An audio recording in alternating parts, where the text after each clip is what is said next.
Of over 100 labor, community, faith, and student organizations that work together and take action together for workers' rights and economic justice.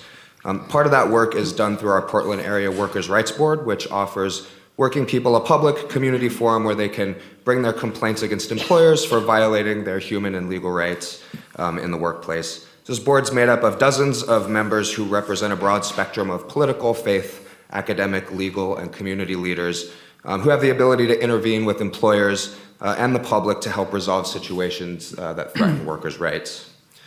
So paratransit issues and Lyft service specifically really came onto our radar last year in the fall of 2017 when the story hit the news about a Lyft driver who was fired for using the bathroom in a parking lot. We began to talk with drivers, with the folks at Amalgamated Transit Union 757, with riders, and the stories that we heard were truly appalling to us.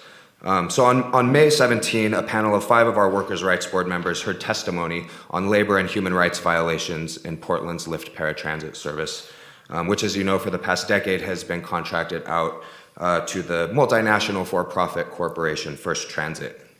The members of the panel at that hearing included Johanna Brenner, who chaired the panel and is a professor emerita of Portland State University, where she taught sociology and women's studies and served as the chair of the Women's Gender and Sexuality Studies Department.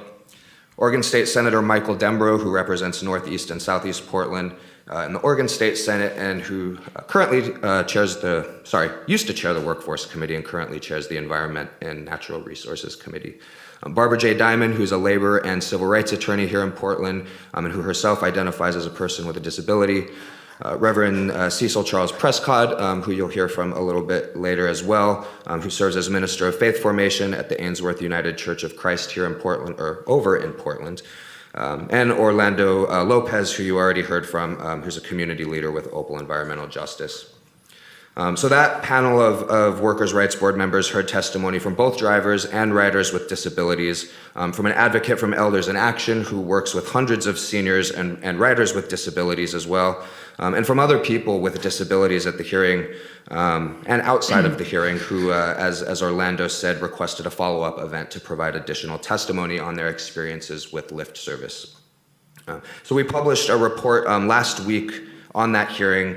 We presented the report to the Committee on Accessible Transportation last week. I have copies here for you today that I'll hand over. And then Johanna and Reverend Cecil Prescott and some others are going to dive a little bit more into the hearing and the recommendations that were made. Thanks. Thank you.